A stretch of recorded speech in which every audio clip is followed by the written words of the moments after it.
이 방송은 19금으로 과도한 비속어와 욕설이 난무하니 노약자, 임산부, 청소년은 청취를 삼가주시기 바랍니다.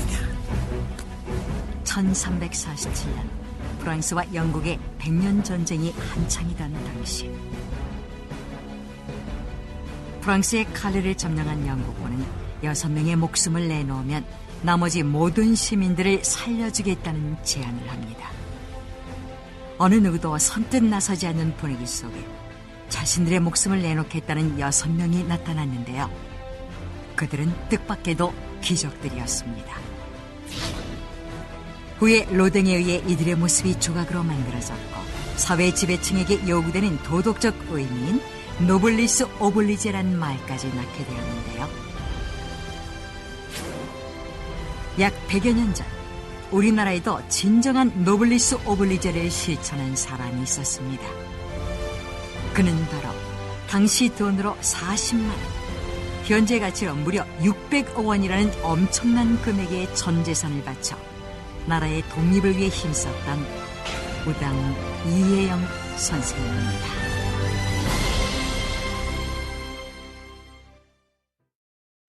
이 박사 이 작가 이제 그 124번째 시간 시작하겠습니다.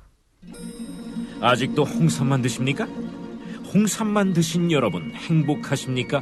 살림살이 좀 나아지셨습니까? 이제 마카 산삼을 드십시오. 마카 산삼. 잉카인들이 즐겨 먹었던 남미 페루의 산삼. 인체에 꼭 필요한 31가지 미네랄과 18종의 아미노산을 함유한 천연 종합 영양제. 세계적인 슈퍼푸드로 인정받아 전 세계가 열광하는 그것. 바로 마카입니다. 페루의 마카와 우리나라의 산삼을 하나로 만들었습니다. 마카 산삼. 이게 다가 아닙니다. 20년 경력 전문가의 자문을 받아 우리 몸에 좋은 11가지 원료까지 하나로 만든 건강 푸드. 마카 산삼. 이제 홍삼 가격으로 마카 산삼 드십시오. 와, 이거 남자한테 딱이네. 딱이야. 애미야, 나한테도 딱이구나. 엄마, 나도 마카산삼! 나도! 검색창에 마카산삼 또는 영한네이처를 검색하세요.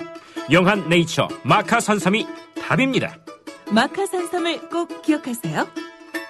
자, 오늘 날짜 며칠입니까? 오늘 토요일. 1월 31일일 겁니다. 1월 31일 토요일. 예.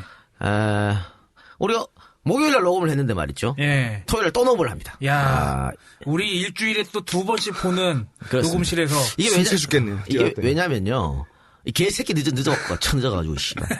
그래서 6시부터 이제, 아시안컵 결승대회를 합니다. 네. 뭐, 저번 주에도 말씀드렸지만, 좀 한 60년 만에 우승 도전 아니겠습니까? 예, 50몇 년으로 알고 있어요. 그러니까, 55년 거의 한 60만 만의 도전인데, 그래서 이걸 꼭 같이 봐야겠다. 팬들이랑. 그래서 우리가 뭐, 급번개를 때렸고, 그러다 보니까 우리가 또, 오랜만에 또, 녹음, 날짜가 아닌 날에 또 3명이 모였어요. 예. 놀면 뭐해, 씨발. 오랜만에 그렇지. 모인 김에 또 방송이 날 뜨자. 이래가지고. 부러진 팔과 금간 갈비뼈를 대롱거리면서. 예, 그래서, 축구가 6시 하니까. 네. 4시부터 모여서 녹음을 하자는데, 이 개새끼가 5시 쳐넘어서 기어와가지고 지금, 씨발. 아유, 짜증나게 말이죠. 토요일 강명문화가 막히네요. 그래서, 조금 뭐, 어쨌든, 녹음을 합니다. 네. 떡본 김에 제사 지낸다고. 예. 근데 사실 이 아시안컵이 중요한 게 말입니다. 여기서 우승을 해야, 컨페더레이션 컵에 나갈 수가 그렇죠. 있어. 발음 존나. 발음 진짜. 대륙간 네. 컵. 예. 그래, 그게 뭐냐면요. 이제 월드컵 개최제기 바로 전년도에 월드컵 개최국에서 경기를 합니다. 네. 그러니까 뭐 또 예행 연습 그런 기분이지.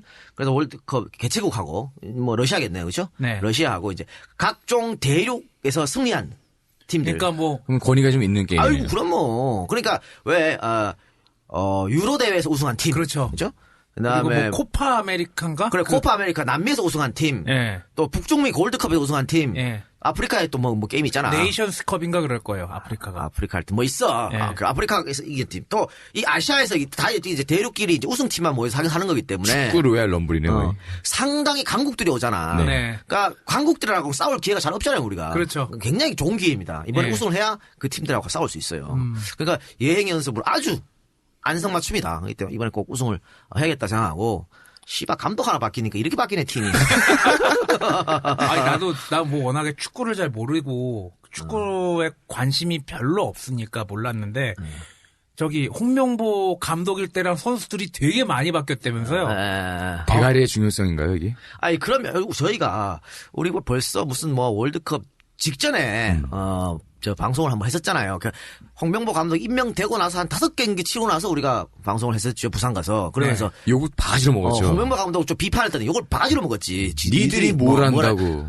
결국 어떻게 됐습니까? 우리 말대로 됐지. 우리 말이 됐지 않습니까? 여러분 상원 옛날 방송 다 돌아보세요. 우리가 뭐 할 때마다 우리 보고 걔 족같은 놈들이 잘 알지도 못하면서 우리 말대로 안 된 게 없어. 다 됐어. 근데 사실 우리도 곤조가 있는 거야. 한번 물면 끝까지. 그럼요. 그래서 어쨌든 감독 바뀌거나 지금 사실은 선수 구성 부상자도 많고 좀 힘들 상황이었거든요. 네. 근데 아주 지금 우리가 좋은 성적을 내고 있다. 그래서 호주를 꼭 이겼으면 하는 바람에서 우리가 같이 모여서 또 축구는 같이 봐야 재밌어요. 이런 거. 다들 으쌰으쌰하면서. 부자 망해도 3년 간다고 우리나라 축구 인프라 아직 굉장히 많이 부족하긴 한데 그래도 2002년 월드컵 때문에 우리나라 축구 인프라가 좀 많이 늘어났잖아요. 그래요. 그들이 이제 제때제때 적시적소에 쓰이기 시작해야 되는 건데 이제 슬슬 그런 현상이 나타나는 게 아닌가라는 생각도 듭니다. 알겠습니다. 근데 좀 본격적인 방송하기 전에 말이죠. 네. 우리가 목요일에 녹음을 했기 때문에 시사가 없어 할 게. 그렇지. 뭐 하지? 이 박사 뭐 없어? 할 얘기? 야 지난번에 내가 또 조도 못 먹는 이 박사잖아요. 그러니까 팬들이 불쌍하다고 이걸 꼭 쓰시기 바랍니다 하더니 자주 오시는 팬분이 뭔가 젤리 같은 걸 하나 주시더라고요. 수사한데 이거지 얘기가. 뭐지? 그래서 감사합니다. 아마 드시면 좋을 거예요. 예, 그리고 영어로 막 써 있어. 이게 뭐지? 그리고 한참을 보다가 뭔지 모르겠어. 그리고 던져놓고 있다가 내가 지금 왼쪽 새끼손가락 골절에 갈비뼈에 약간 타박 아니면 실금이 간 상태잖아요. 네. 누워서 하고 있는데 심심하잖아. 그래서 그거나 먹어볼까 하고 뜯어서 이렇게 먹었어요. 근데 되게 맛있더라고. 맛있어? 네. 달달하네. 예전에 애들한테 젤리처럼 먹이는 그 영양제 그런 맛이더라고. 맛있다 그러고 있는데 한두 시간쯤 지나니까 잠깐 내가 야한 생각을 해서 잠깐 뭐가 후끈해. 잠깐 레이저업이 됐는데 그게 안 가라앉는 거야. 계속 오줌 마렵고 뛰어가서 이제 소변 보고 왜 아침마다 쓰잖아요. 그래서 화장실 갔다 오면 이제 가라앉잖아 그게. 안 가라앉아? 안 가라앉아. 아니 손은 아파 죽겠고. 피가 씨발 대가리로 몰려야 되는데 하체로 몰렸구나. 손은 아파 죽겠고. 그 젤리가 뭐예요, 도대체? 몰라 나도 비아그라 같아 어쨌든지. 근데 그 준 팬이 굉장히 착각하시네요. 이 박사 원래 그거 없어도 잘 서요. 이 박사 저도 못 먹는 거는 그 문제가 아니에요. 근데요 그 젤리 나중에 꼭 좀 더 주시기 바랍니다. 아니 얼마나 갑니까? 글쎄. 지속 효과. 무슨 화이트밴 약도 아니고 12시간 지금 12시간 지속 효과요? 아니 밤새 그러니까 내가 지금 아프니까 네. 정액을 방출시키는 행위를 못 하잖아. 참. 그러니까 계속 소변으로 내보내야 되나 봐. 계속 화장실 왔다 갔다 하고 아주 죽는 줄 알았어요. 12시간 지속 효과.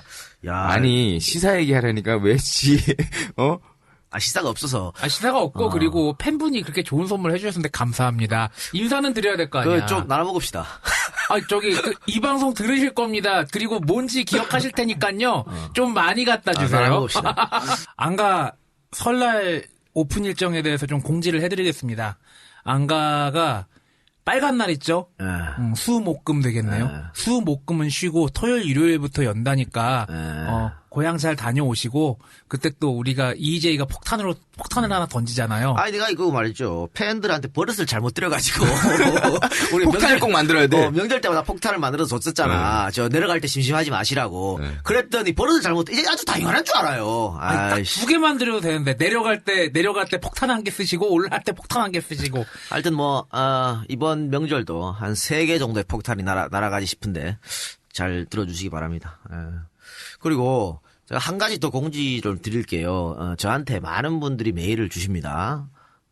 광고를 해달라는 메일도 있고, 또 다른 이제 연극이라든가, 또 전시회, 이런 것 좀 알려달라고 그런 분들도 계시고, 또 좀 무료로 광고를 해달라고 하시는 분도 계세요. 근데 제가 하루에 그런 연락을 10여 통씩 받습니다.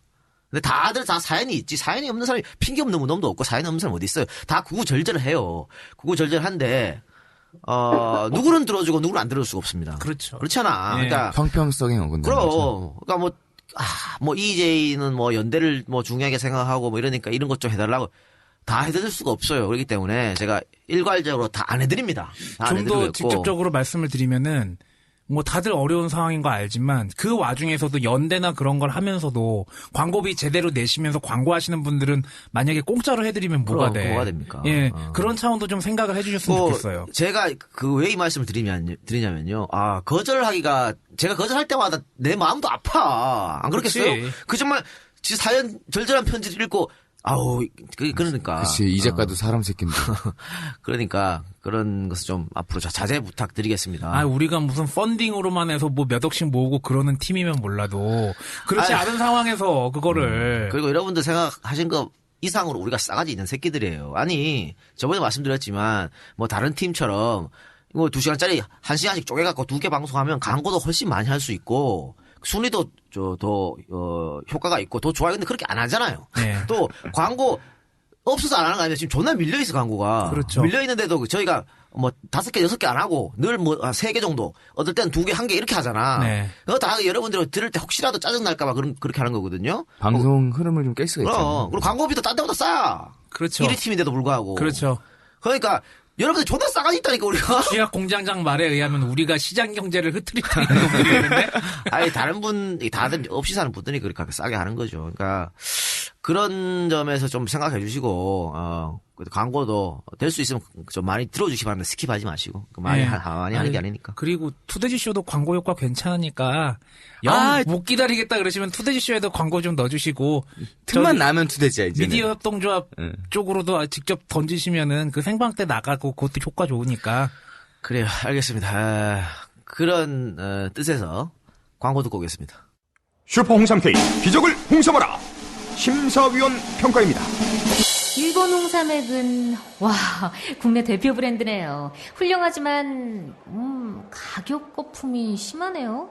인삼도 직접 재배하지 않은 거라 홍삼 특유의 소울이 부족해 보여요. 이번 홍삼액은 다른 약재를 추가해서 기교를 부렸네요. 홍삼 대신 다른 약재를 넣으니까 가격이 떨어지는 거잖아요. 홍삼 진정성이 아쉽네요. 정성농장 홍삼액. 우리가 홍삼 전문가 맞나? 우리도 이렇게 못 만들어요. 인삼 재배, 수확, 세척, 증삼, 건조, 추출까지 한 농장에서 다 끝낸 거거든요. 그러면서 어떻게 이 가격이 나오죠? 놀랍네요 정말. 정성농장 홍삼액 최고점 나왔습니다. 과연 가격은 얼마일까요? 정성농장 홍삼을 검색하세요. 백 년 전 나는 한 남자의 아내가 되었습니다. 시댁은 당대 최고의 명문가였습니다. 시아버지는 이조 판서를 지냈고 종숙어른은 영의정이었습니다. 나라가 망하자 우리는 모든 것을 버리고 만주로 떠났습니다. 남편과 그 형제들은 그곳에서 독립을 위해 싸웠습니다. 형제들의 독립투쟁을 주도한 사람은 남편 이회영이었습니다. 자, 오늘은 우당 이혜영 특집입니다. 드디어 하는 드디어 거야. 올게 왔군요. 그래요. 많은 분들이 우리 초기부터 계속 해달라고. 네, 저를 잘 아시겠지만 해달라고 하면? 하기 싫어서 갑자기 그랬는데 뭐 그래도 해야죠, 그죠? 언젠간 해야 될 것을 이번에 하겠다 이런 말씀을 드립니다. 이회영 하면 생각나는 거 혹시 있나? 우리 집안. 자랑스러운 우리 현조. 그렇습니다. 후손은 왜 그 모양이야? 씨발 수영장 앞에서 넘어져가지고 뼈가 부러지질 않나? 너는 왜 그 모양이냐 이 새끼야. 딸딸이 보신다고 하소에 나온 말이야. 그래 쓰겄어? 근데 이 집안 정말 대단한 집안이고 아마 솔직히 경주시가 명문가라고 얘기하지만 뭐 백사 이항복 아니면 뭐 상서공 선생 뭐 그 정도 이익재 선생 뭐 그 정도 빼놓고는 크게 인물이 없다고 생각할 수도 있거든요. 이명박이잖아. 내가 봤을 땐, 사실, 그, 경주이 씨가 굉장히 많아요, 우리나라에. 굉장히 많아요. 굉장히, 그 이유가 뭐겠어요, 여러분? 옛날에 말이죠. 싹 질렀다는 건가? 아니지. 가짜. 족보를 샀어. 자, 족보 하나 살게요. 어느 집안으로, 안동김. 그렇지. 저기, 권세정치 안 돼. 풍양조. 명문가게, 저기, 세도정치 안 돼. 경주이. 괜찮네. 만만하게 경주였거든. 뭐, 경주이, 김해김, 경주김, 뭐. 경주채. 그래서 많이 샀어요. 그렇기 때문에 경주시가 존나게 많아. 그러니까, 김씨, 박씨, 최씨가 많은 이유가 있어. 네. 옛날 성이 어디 있었어, 노비들이. 근데 다 사서, 족보를 사서 경주시 만들었다 이건데, 뭐, 이명박 대통령이 설마 샀겠어? 저렇게 더듬어, 근데. 사진 나왔을 거 봅니다만. 어쨌든, 네. 이명박 전 대통령도 경주이시다. 이 말을 드리네요. 예. 말씀 계속 하세요. 네, 말 다 했어요. 그래서 뭐, 그 일가가 생각납니까? 그 일가 훌륭하잖아. 뭐 앞으로 계속 얘기하겠지만 해방 이후에 조국에서 또 정치적으로 중요한 역할을 하신 분도 있고 그 이후에 계속해서 또 꼬장꼬장한 선비 정신을 이어가신 그런 정치인들도 있으셨고 종자돌림들. 예. 하여간 우리나라에 명문가가 있을 종자돌림 이정우의 종자돌림이야? 그래 이 새끼야. 우리나라의 뭐 다이너스티 그러니까 명문 집안 가문 그런 거 생각했을 땐 거의 원톱을 겨룰 만한 집안이 아닌가 그런 생각이 듭니다. 네, 세상은. 어쨌든 뭐 언급될 수밖에 없는 이름이겠죠. 이종걸 의원 생각납니다. 좀 아쉬워요. 이종걸 의원의 행보를 보면 뭔가 약간 반클릭만 잘 움직여지면 아니 집안 좋고 진짜 노블리스 오블리스 아니에요. 그리고 자기가 활동만 잘해주면 큰 꿈도 꿀 수 있지 않을까라 생각을 했는데 보니까 또 의회 전투력이 약하다는 평을 좀 받고 있어요. 그래, 알겠습니다. 우리가 흔히 왜 노블리스 오블리제의 대표적인 인사가 바로 이 우당 이회영 일가라고 하지 않습니까? 이회영뿐만 아니고 이 일가 전체가 다 그러니까. 대를 이어서. 그렇죠. 그래요. 원래 이제 노블리스 오블리제라고 하면 이제 흔히 말해서 이제 높은 사회적 신분에 따르는 도덕적 의무. 그렇죠? 예, 그런 그런 걸 뜻이죠. 이야기합니다. 뭐 어원은 여러 가지 어원이 있어요. 설이 있어요. 그 중에서 제일 유명한 것은 뭐 그거 아니야. 프랑스 칼레. 네. 칼렛이 있었던 일. 영국군에게 칼렛이가 포위당했는데 결국 항복을 하게 되죠. 그러니까 영국왕 에드워드 3세에게 칼렛시에서 항복 사절단을 보내고 근데 점령자는 모든 시민의 생명을 보장하겠다. 대신 그동안 그 반항했던 대가를 그렇죠. 몇 명이 치러야 된다. 저항한 책임을 져라. 그래요. 그렇게 해갖고 6명을 처형하겠다 이렇게 얘기했죠. 근데 이 6명을 누가 가서 그치. 죽임을 당할 거냔 말이야. 쉽게 얘기해서 죽을 사람 6명 뽑아오란 거 아니야. 그렇죠. 그랬는데 이 당시 칼렛시의 그 소위 말하는 지도층 인사들, 그렇죠? 높은 신분이 있던 사람들, 이 사람들이 자발적으로 6명이 나가가지고 스스로 내가 죽겠다 이렇게 했다는 거 아닙니까? 그랬는데 결국은 이 사람들도 살려주게 됐죠. 왕비가 살려주라고 그렇죠. 뭐 예. 임신해서 뭐 그래서 살려주라고 해서 예. 결국 살려나게 됐고 이때부터 이제 이 사람들을 노블레스 오블리지의 상징이다. 뭐 이렇게 이야기하는 그렇죠. 사람도 있어요. 뭐 근데 이런 그거 구라다 뭐 이런 사람도 있어요. 근데 예. 구라라는 얘기도 있고 이런 것도 있고 또 성경이 그 노블레스 오블리주의 어원이다 이렇게 말하는 사람도 있습니다. 성경도 또 근원이 있죠. 예. 누가복음 12장 48절 무릇 많이 받는 자에게는 많이 요구할 것이요 많이 맡은 자에게는 많이 달라 할 것이니라. 이 대목이 노블레스 오블리주의 정신이다. 어원이다 이렇게 주장하는 사람도 있고. 이 작가가 성경 관련이나 기독교 관련 뭐 할 때 보면 말의 악센트가 그러니까 자꾸 방송 그 후기에 올라오잖아. 목사라고. 목사 씨가 차릴 거야 교회 씨발. 차릴 거야? 그리고 뭐 이제 닭의 벼슬을 하고 달걀의 노른자라는 뜻도 있다 이런 뜻이 있는데요. 어원이 사실 뭐 중요해 씨발. 그렇죠. 그렇잖아. 씨발 노블리스 오브리를 얘기하는데 똥파리가 녹음실에 들어와가지고 진짜 짜증나게 하네. 그러니까 그 외국은 사실은 이 노블리스 오블리주가 정말 당연한 게 여기저기입니다. 그러니까 그렇죠? 사회 지도층으로서 모범을 보이고 그럼요. 뭐 사회가 위기에 처했을 때 적극적으로 앞장서는 모습들 그렇죠. 많이 볼 수 네. 있죠. 그 예가 많죠. 그러니까 뭐 조금 들어드리면 자 포클랜드 전쟁 때 영국 여왕의 아들이 참전했지 않습니까? 네. 야 우리나라는 씨발 먼저 도망치는데. 그렇죠.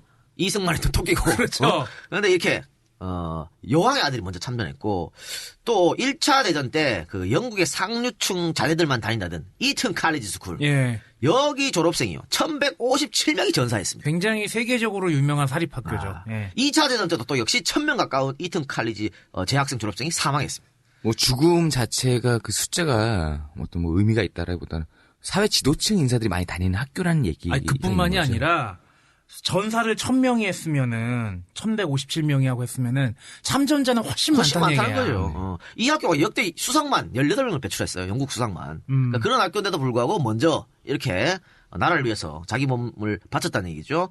또 한국전쟁 당시에는요. 미군의 장성 아들, 스타의 아들들이 142명이나 참전했어요. 야, 대단하다. 우리는 그런 기가 없잖아. 없죠? 없지. 모텔동의 아들은 죽었습니다. 전쟁 가서. 네. 예? 그러니까 너무 당연한 거죠. 그 나라 사람들한테는.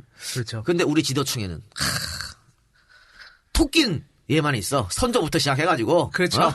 아니, 그리고 미리부터 딱 하니 엑스레이 딱 준비시켜놓고. 그러니까 아유 씨. 그러나 우리 역사 또 이 부끄러운 지도층만 있었던 건 아니다. 그렇죠. 자랑할 만한 네. 남들에게 알려줄 만한 그런 집안들도 엄청 많았다. 그래서 오늘 여러분들한테 소개시켜줄 바로 이회영 일가가 바로 이 노블리스 오블리제를 실천했던 아주 자랑스러운 집안이었다. 또 오늘 이상용 선생 이야기도 할 건데요. 네. 이상용 선생 집안도 마찬가지입니다. 네. 그런 집안이 있었다는 거고 또 이상용 집안도 그렇고 이회영 일가도 마찬가지겠지만 혼자가 이렇게 한 게 아니고 집안 전체가 도덕적 의무를 행한 명문가라 이렇게 그렇죠. 말씀드릴 수 있겠죠. 진정한 의미의 명문이군요. 그렇죠. 이회영 일가는요. 그 왜 양반을 나누면 경반하고 향반이 있잖아. 그러니까 저 서울에 문반과 무반으로 나누기도 하고 경반과 향반으로 나누기도 하죠. 문과 무로 나누기 하고 이렇게 경반 향반 나누는 것은 서울에 있는 양반 또 시골에 있는 양반 예, 이건데 이회영 일가는 경반 향반을 통틀어서 당대 최고의 명문가 소리를 듣던 즉 사만 갑족의 집안이었다. 사만 갑족이 뭐예요? 그러니까 우리나라를 사만이라고 그러잖아. 그렇죠. 네. 근데 우리나라 그 역사를 통틀어 가지고 네. 최고의 명문가. 갑. 갑 중에 갑. 잘 없어요. 없어, 사망은. 감은, 족은 여기서 가문이란 뜻이고, 갑이 되는 가문이란 뜻이지. 그러니까는 이회영 조상들부터 시작해 다 재상을 배출하고 막 그랬던 거야. 그렇죠. 네. 그러니까 뭡니까? 경주이씨 백사공파. 우리 집안 아니요. 우리 집안 아니요. 유명한데. 저 이항복의 후손들. 그러니까. 네. 사실 저는 상사공파입니다. 근데 똑같아 갈려져서 이제 백사공하고 그렇죠. 상사공 네. 나눠진 거. 이 꼰대들 존나 집안 얘기 자랑스러워, 나오니까 씨발! 그럼 당연하지. 야, 우리 집안에 이건희, 이명박 얼마 그래. 아이다 참나. 그러니까. 아이 자, 이회영의 아버지는 이유승으로 이항복의 10대 손이었습니다. 고종 때 2조 판서를 지냈죠. 이유승은 6남 2녀를 두었는데요. 첫째가 이건영, 둘째가 이철영, 셋째가 이서영, 넷째가 이회영, 다섯째가 이시영, 여섯째가 이호영이었습니다. 그러니까, 제 할아버지가 영자 돌림이었거든요. 네. 그러니까 이회영, 이시영 선생 이 두 분이 우리 할아버지 뻘 정도 되겠네. 내한테는 할아버지 뻘 정도 되겠네. 그렇군요. 이 박사가 제 할아버지 뻘이니까. 그렇게 되셨네? 네, 그렇게 됩니다. 저희 족보 존나 꼬여있어요. 그 7남 2녀를 뒀다는 자료도 있는데요. 네. 그건 뭐냐면 이시영과 이호영 사이에 이소영이 있었으나 요절했습니다. 그러니까 6남 2녀가 되는 거겠죠. 자, 을사조약이 체결되자 외부 교섭국장이라는 벼슬을 하고 있던 다섯째 이시영은 을사조약 체결 즉시 관직을 버렸습니다. 이회영은 이동영, 이상설과 함께 상소를 올리며 항의했습니다. 집안의 노비 문서를 불태우고 노비들을 해방시켜 주었습니다. 그러나 끝까지 이회영과 함께 하고 싶다는 노비들에게는 그때부터 정식 임금을 주면서 일을 시켰습니다. 이거 쉬운 일이 아니죠. 이따가 자세히 얘기 나오겠지만 이렇게 뼈대 깊은 집안이면은 안 돼. 굉장히 성리학이나 그런 거에 많이 이제 묻어 있을 것 같은데 굉장히 오픈 마인드로 또 굉장히 근대적인 사상을 가지고 이제 신분해방 같은 것도 생각했다는 걸 의미하겠죠. 이게 뭐냐면요. 몽양 때도 그랬죠. 몽양도 노비 해방시켜줬잖아. 네. 근데 노비는 노비야. 근데 이회영은 노비들한테 하대를 하지 않았어요. 존댓말을 썼고 더 놀라운 것은 다른 집안의 노비한테까지 존댓말 썼다는 거야. 이분은 뼛속까지 그냥 선비네. 야. 그렇지. 이런 사람이 진정한 선비지. 아니, 아. 비유하면. 남을 섬길 줄 알고 어. 그 섬김을 다시 받을 수 있는 자격이 있는 거죠. 아, 이러면 근데 다른 양반들한테 눈총 졸라 받을 텐데. 졸라 받았죠. 아, 예를 들어서, 나 군대 있을 때, 나 어느 정도 계급 올라간 다음에, 내가 청소 대장 맡을 때, 이제 제일 막내들이 관물대 정리했거든요. 내 관물대는 내가 할 테니까 건들지 말라고. 나중에 고참들한테 존나 갈굼당했어요. 너만 깨끗한 새끼냐고. 다 일이 맡아질 게 있고 그런 건데 왜 네 관물대 딴 애들 청소 안 하게 하냐고. 왜 네가 하냐고. 난 근데 그게 맞다고 봐. 내 건 내가 정리해야지. 내 물건인데. 가끔 보면 요즘 이 박사가 이미지 세탁을 위해서 가끔 저런 스토리가 나와. 내가 원래 이미지가 이래요. 아니, 아니까 하는 얘기지. 아니, 그러니까, 이런 게, 여러분들 뭐 지금 시대상으로 봤을 때는 뭐 당연하다 그러지만, 당시로는 조선은 신분사회였어요. 그렇죠. 계급사회였다고. 당연한 거였잖아요. 그럼에도 불구하고, 노비들한테 존댓말 썼다는 건 엄청난, 정말 혁명과 가까운 일입니다. 네. 근데 세월이 지나서 21세기에 기름 넣으러 가서 주요원들한테 반말찍씩 하고 말이지. 아유, 회사가 인간들이, 집권자이고 비행기 돌리라고 그러고. 그러니까. 그리고 미친놈들이에요. 뭐 저기 주차요원한테 무릎 꿇으라고 그러고. 그게 천박해서 그래. 이 이회영의 선비 정신을 우리는 닮을 필요가 있다. 이렇게 보고. 자, 1510년 한일 합방이 이루어지자 육형제는 모두 모여서 전 재산을 독립운동에 기부하기로 마음먹고 중국으로 망명할 것을 결심합니다. 대대로 명문이라는 소리를 듣는 우리 가문이 외놈의 치하에서 노예가 되어 생명을 이어간다면 어찌 짐승과 다르다 하겠습니까? 그리하여 우리 형제는 당연히 죽고 사는 것을 따지지 말고 나이든 이와 젊은이, 어린이들을 인솔하고 중국으로 망명하는 것이 좋을 듯합니다.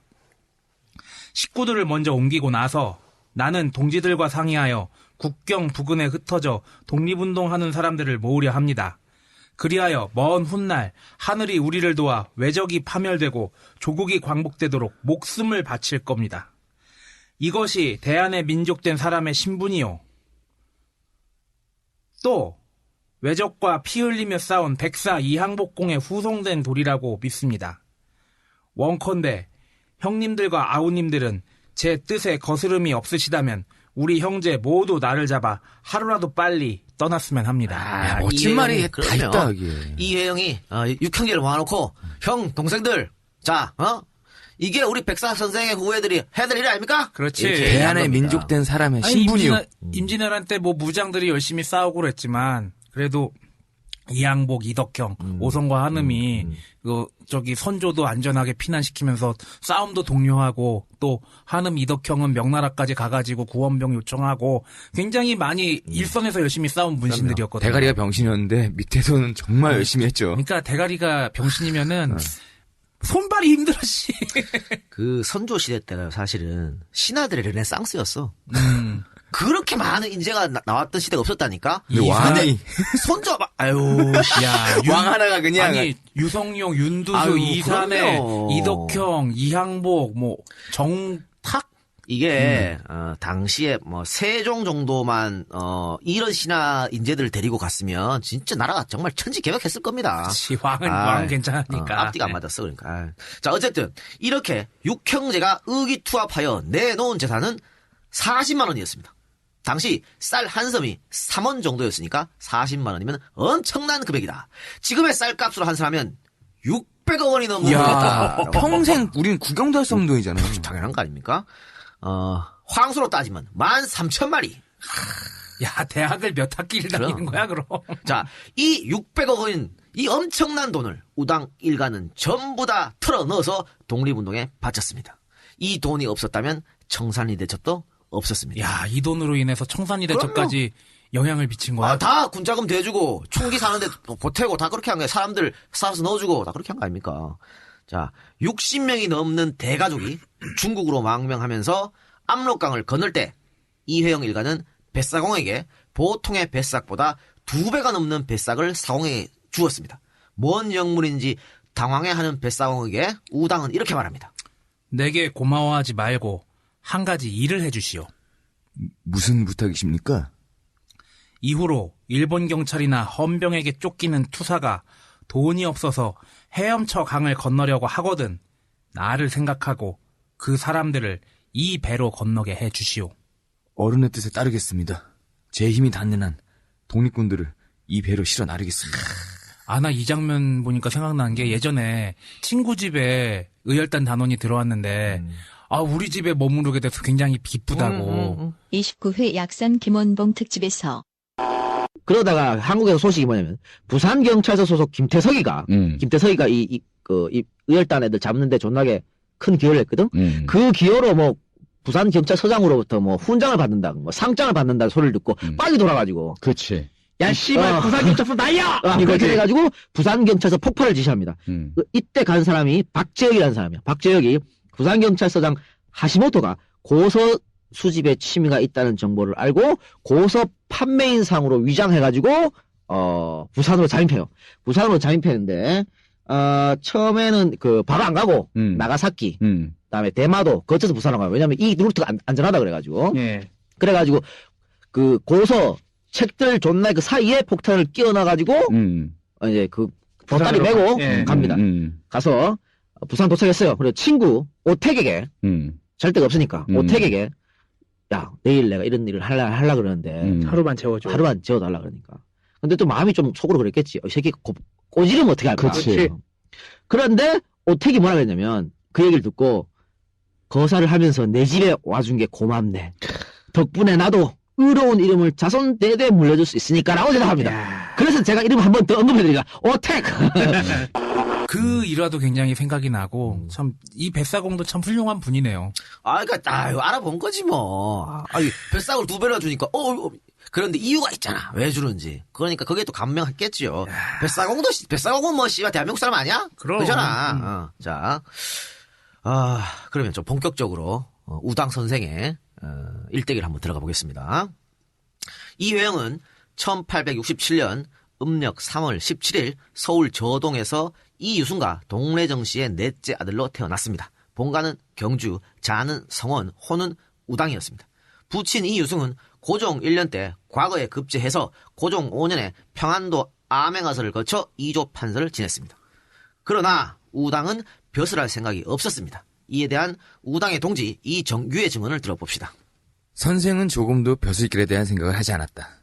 뿐만 아니라 선생은 당시의 부패한 관계를 원수 보듯이 싫어하셨다. 약관이 지나서부터는 선생 스스로 솔선하여 불평등한 봉건적 인습과 계급적 구속을 타파하려 하였다. 노비에 대한 차별적인 낮춤말을 평등한 높임말로 고치려 하였고 적서의 차별을 없애고 개가와 재혼을 장려한 것이다. 이런 일은 당시에 권문세가 출신으로는 있을 수 없는 특별한 것이었다. 그렇죠. 얼마나 생각이 깨어있는 거야. 그럼 노비한테도 존댓말 썼다 그랬죠. 이 적서의 차별은 이제 뭐 본처, 첩 뭐 이런 거. 적자, 서자 뭐 그러니까 이런 거죠. 본처의 자식을 적자라 그러고 첩의 자식을 서자라 그러잖아요. 그 차별도 없앴고 여자가 재혼하는 거 조선 말기 있을 수 없는 일이었거든요. 그렇죠. 이것도 그런 게 어딨어 씨발 이렇게 된 거야. 왜 남자만 재혼해? 그렇지. 여자도 재혼할 수 있고 여자도 밤마다 얼마나 그건 그렇게 말씀하지 않으셨겠지. 그러니까 이 양반이 그러니까 이런 사람이 진짜 양반이야. 그렇죠. 이 양반이 생각하는 완전 열린 사고 아닙니까? 예. 대단하다고 봅니다. 자, 또 우당 본인도 나는 벼슬이 싫다라고 말한 적이 있습니다. 나는 본래 벼슬을 싫어한다. 그 때문에 나는 독립 한국을 반드시 사민 평등한 만인의 자유평등을 누릴 수 있고 따라서 공평하게 다 같이 행복을 누리며 자유 발전할 수 있는 기회가 균등하게 부여될 수 있는 사회가 되어야 하겠다는 것이 나의 독립관이며 정치 이상이다. 이분은 지금 당시 정신을 그대로 갖고 와서 지금 정치에도 엄청나게 잘할 사람이야. 그러니까 그렇지 않아? 그치. 그러니까 조선 말기 대한제국 초기에 벌써부터 민주주의에 대한 생각을 하고 계셨던 분이네요. 사민평등한 만인의 자유평등. 야, 이런 얘기를 그 당시에 했다는 얘기 대단한 근데 아니 궁금한 거는 이건 이 박사님 성리학을 공부하신 분이 그러니까 사상적 배경은 성리학일 거 아니야. 근데 어떻게 이런 사고로 갈 수가 있어요? 이거는요. 그러니까 성리학 공부를 어렸을 때 했지. 하긴 하셨지만 커서 신학문을 받아들인 거야. 그 네. 자체가 대단한 거죠. 그러니까 열렸기 때문에 그렇게 할 수 있는 거예요. 자, 벼슬을 하지는 않았으나 이 회영은 서예와 시문은 물론 음악과 회화, 전각에 이르기까지 아주 다재다능한 재주를 보여서 만인의 부러움을 샀다고 합니다. 중국 망명 시절에는 돈이 떨어져 600억을 들고 갔는데 돈이 없어. 야, 환장하겠네, 씨발. 야, 뭐 이자가병 걸린 거야? 어디 뭐 저기 강원랜드 들어가신 것도 아니고 600억을 들고 갔는데 돈이 없어. 자, 돈이 떨어져 삶이 힘들 때는 석파란을 그려서 팔아서 생계에 보태기도 했는데요. 우당이 그린 석파란은 중국인들에게 상당한 인기가 있었다고 합니다. 그러니까 뭐 결국은 난치는 거잖아. 난치는 거죠. 그런 재주가 아주 뛰어났다고 하는 거고요. 또 퉁소도 아주 멋지게 불었답니다. 만능이신데? 그러니까 이 선생이 만주에 가가지고 다들 어렵잖아. 망명지에 독립운동가들 외롭고 다 그럴 때 퉁소를 밤에 탁 불면 다들 눈물을 흘렸다는 거 아니야. 고향 생각하면서 잃어버린 조국을 생각하면서 그치. 멋있어. 1885년 선생의 나이 18살 때 평생의 친구였던 이상설, 여준둥과 만나서 교육하고 신흥사에서 이들과 함께 합숙하면서 수학, 역사, 법학 등 신학문을 공부하였습니다. 명문가의 자제가 과거 공부에 전념하지 않고 신학문을 공부하게 된 것은 상당히 이례적인 일이었지만 벼슬할 생각이 없었고 관료들의 부패를 무엇보다 싫어했던 이회영으로서는 어쩌면 당연한 선택이었는지도 모르겠습니다. 이상설 등과 만나서 신학문을 일찍 접한 이회영은 강한 민족의식을 키워나갈 수 있었습니다. 이 무렵 아버지가 정해준 달성 서씨와 결혼식을 올렸고 여성의 재가를 꺼리는 당시 분위기에도 불구하고 남편을 잃은 자신의 누이 동생을 시집으로부터 데려와가지고 일단 시집에서 빼왔어. 그 다음에 거짓으로 부고장을 내고 시체 없는 장사를 치른 뒤 다시 결혼시켰습니다. 아니 그거네. 오빠 남편이 죽었어요. 집으로 와. 아니 데려가겠습니다. 데려간 다음에 야, 너 뒤졌다. 그렇지. 내 누이 동생 뒤졌어. 딱 붙이고 야 이제 이름 세탁해가지고 새 시집 가라. 다시 결혼해. 이렇게 됐지. 자, 아버지 이유승은 이 이야기를 전해 듣고 그렇지. 넷째라면 능히 할 수 있는 짓이지. 라고 했다는데요. 자, 봐요. 이유승도 선비잖아. 네. 승리학을 공부한 이조판서까지 지낸. 예. 그런데 아들이 그랬다니까. 원래 난리랑 야, 이 개새끼야 미쳤어? 우리 야, 집안이 어떤 집안인데? 네가 감히 이항복 집안의 명예에 들어 이런 막 그랬을 텐데. 그래야 정상인데. 근데 아버지도 웃었다잖아. 웃고 넘기는 거야. 그놈이라면 가능하지. 네. 이게 역시 이 집안의 이거 뭔가 분위기라는 것은요. 툭 하고 튀어나오는 게 아니에요. 그렇죠. 다 이게 내려져 오는 거야. 그리고 은근 넷째니까 그래 너는 뭐 신경 안 쓸 테니까 네 마음대로 해라. 그럴 수도 있을 것 같아. 아예 자기 아들을 누구보다 잘하는 건 아버지예요. 자, 1896년 독립협회가 간행하던 독립신문 사설을 읽고 이 선생이 감동을 받습니다. 그래서 독립협회 관계자들이었던 남궁옥, 이상재 등과 교류를 하면서 상동교회를 다니기 시작하십니다. 상동교회. 우리 몇 번 이승만 특집에서 얘기했고 그렇죠. 뭐 많이 했습니다. 네. 우리 방송에 보면 겹치는 명칭들이 그럼요. 많아요. 거기에서 나온 슈퍼 엘리트들이 초특급 강사진을 구성했다는 그렇지. 기억도 나네요. 네. 예. 당시 상동교회는 김구, 이동영, 이동휘, 이준, 이상설, 신채호, 노백진, 남궁옥, 최남선, 양기탁, 주시경, 이상재, 이승만 등이 다니고 있었다고 합니다. 그리고 이회영 선생 본인이 직접 독립신문에 시를 기고하기도 했다고 합니다. 시의 내용을 잠깐 보겠습니다. 세상의 풍우는 많이 일고 해와 달은 급하게 사람을 몰아붙이는데 이 한 번의 젊은 나이를 어찌할 것인가. 어느새 벌써 30살이 되었으니. 이게 말이죠. 이회영 이제 30살 생일을 돼가지고 독립신문에 시를 기고한 거야. 자세히 보십시오. 세상에 풍우는 많고, 그러니까 지금 나라가 위태하잖아. 네. 그리고 이제 해와 달은 급하게 사람을 몰아붙이는데 지금 나라가 위태로운데 나는 벌써 나이를 30을 쳐먹었단 말이야. 야, 어떡하지? 이렇게 한 겁니다.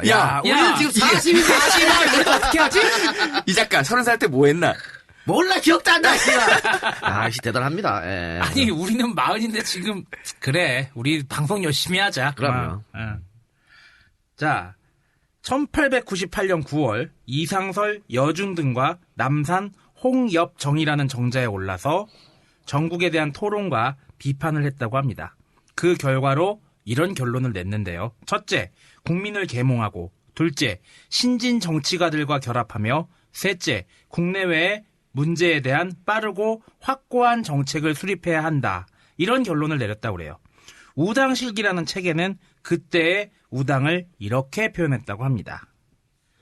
슬프게도 우리 황제폐하께서 등극하신 후로 병인양요, 이모군란, 갑신정변, 가보동학란, 여기서 이제 원문을 그대로 인용하다 보니까 가보동학란이라고 썼습니다. 청일전쟁, 을미사변 등의 변란이 끊임없이 계속되어 갖은 고통과 공포와 위험과 치욕을 다 겪어왔다. 그런데 세상에 좋은 인재가 드물고 구습에 젖어 나라의 문을 닫으며 정치가의 식견이 천박하며 동포들의 생각이 우매하니 외세의 풍파가 극렬한 이 20세기에 어떻게 우리 민족이 국가를 지켜나갈 수 있겠는가? 이러한 시대를 만나서 우리 2천만 동포는 크게 깨닫고 분연히 일어나 국민의 지혜를 밝게 하고 정치를 쇄신하여야 한다. 그래서 문화가 발전되고 풍기가 선명하여져서 독립과 자유를 완전하게 하고 세계 열강과 나란히 서서 경쟁하게 되고 잔 뒤에라야 보고간민을 기할 수 있다. 아이고, 1898년에도 쇄신이라는 말이 나오는군요. 이게 지금 32살 때, 우리 나이로 따지면 32살 때 이렇게 표현을 하신 거 아니에요? 그렇죠. 120년이 지났는데도 우리 대통령께서 쇄신 안 하는데 120년 전에 쇄신을 말씀하셨습니다. 참. 결론을 내린 이들은 이것의 실천을 위해 거의 매일 모여서 정치, 경제, 법률, 역사, 사상 등의 문제에 대하여 토론하고 공부했다고 합니다. 그냥 공부를 해야 돼. 뭘 하든지. 항일의병에 필요한 자금은 경기도 개성부 인근 풍덕지방의 삼포농장을 경영하여 충당하기로 했다고 합니다. 삼포농장은 인삼농장입니다. 예. 여기에 삼자가 임삼할 때 삼자예요. 임삼재배는 성공적이었다고 합니다. 그러나 1901년 10월 인삼 수확을 앞두고 갑자기 일 하나가 터지게 됩니다. 인삼이 홀라당 없어진 거야. 아니, 좀 있으면 수확해갖고, 그거 팔아가지고, 독립자금으로 쓰려고 그랬는데, 씨발, 없어졌네! 인삼이. 나가봤더니 인삼이 도둑이야! 이렇게 된 거죠. 근데 인삼을 훔친 놈은 개성경찰서의 일본인 고문이었습니다. 이회영이 이 사건을 고발했고요. 경무청은 헌병대에 이첩해서 조사하도록 하고요. 한편으로 이회영도 고발인으로 동행시켰습니다. 그런데 조사를 하던 일본인 고문 인삼 훔친 놈이 오히려 선생에게 왜 허가도 없이 인삼을 재배했으니까? 뭐 이렇게 따졌다고. 적반하장도 유분수죠. 그렇죠. 이게 뭐냐면 이 새끼 지가 인삼을 훔쳐놓고는 또 지가 이회영 조사를 하면서 너 왜 허가도 없이 재배했어? 이런 거예요. 그러니까 약간 뉘앙스는 다르긴 한데 지난번에 우리 광주 대단지 특집 때 아니 씨발 누가 와서 살래? 이거랑 똑같이. 그렇죠. 가서 살라 그래놓고.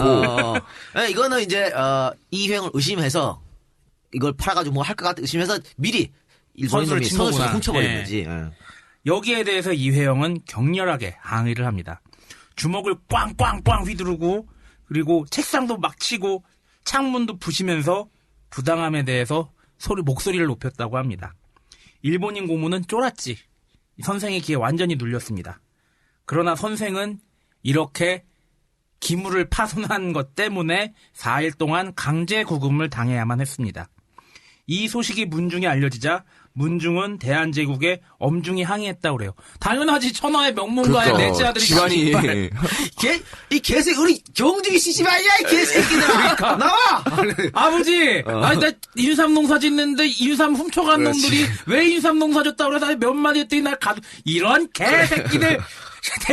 대한제국에 전화 돌려. 전부보다 이씨 죽을라고 이렇게 된 거죠. 그래서 대한제국에 항의하고 결국에 이 사건은 통감부. 자, 통감부는 이제 총독부 전에 대한제국이 외교권 뺏긴 다음에 이제 통감부라는 그 조직이 일본의 조직이 들어왔잖아요. 그걸 얘기하고요. 일본 통감부와 대한제국 정부와의 싸움으로 확대가 됩니다. 야, 집안 파워가 장난 아니야. 자, 1901년 11월 이회영은 인삼값으로 1761원 3전을 지불하고 인삼을 돌려받는 것으로 사건을 마무리 지었습니다. 그 인삼 농장에서 인삼이 엄청나게 많았을 거 아닙니까? 그렇죠. 근데 그거를 인삼값으로 이제 1761원을 줬다는데 그 비싼 인삼밭을 통째로 해가 1761원을 줬는데 아까 40만 원을 팔았다니까 40만 원이 얼마나 큰 돈인지 나오죠. 그렇죠. 그죠? 예. 고종은 이 소식을 듣고 과연 백사 이항복의 후손이다 라고 감탄한 뒤 이회영을 탁지부 주사에 임명하고 판임관 6등에 서하였습니다. 그런데 이회영 선생 얘기했잖아요. 난 벼슬 관심 없다고. 그러니까 백사 이한봉의 후손이란 말이 이게 또 와닿네요. 그렇지. 어릴 때 주먹에 문풍지 빡 들고 들어와서 이 주먹이 누구? 이 주먹은 방 안에 있는 주먹입니까? 아니면 제 주먹입니까? 얘기했었지. 그러니까 이 고종이 이 소식을 듣고 과연 백사 이항복 후손이다 감탄을 왜 했냐면요. 일본 간원에게 끌려가 가면 꼼짝 말아였거든. 그렇죠. 그런데 걷다 대고 야, 너 지금 뭐 하는 거야, 지금? 항의하고. 니네가 훔쳐놓고 나한테 그따위 소리 해? 막 그런 거지. 그런 용기에 감탄한 겁니다. 네.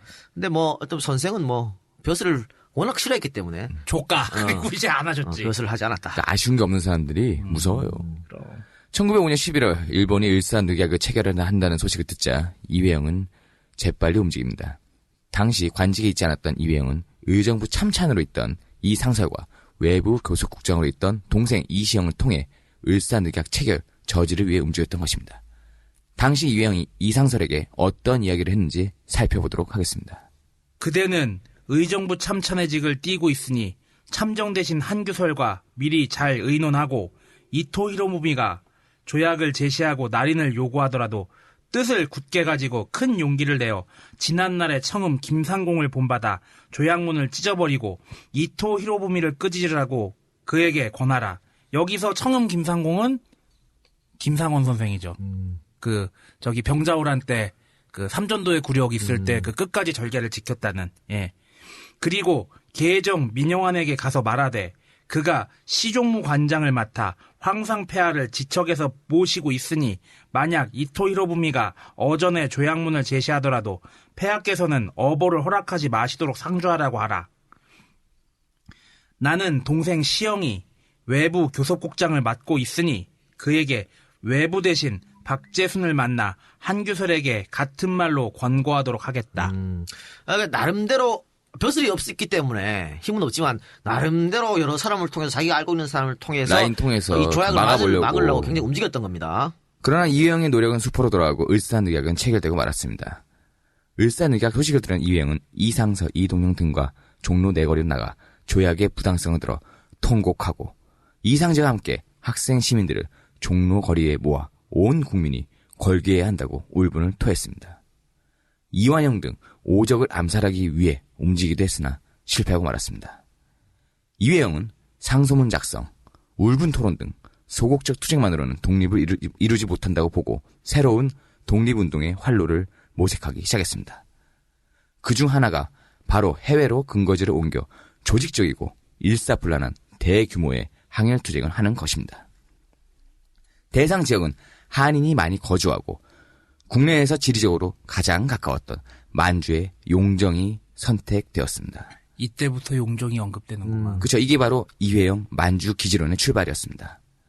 이회영은 선발대로 이상설을 용정으로 보낸 한편 자신은 국내에서 계몽운동을 지속적으로 펼칩니다.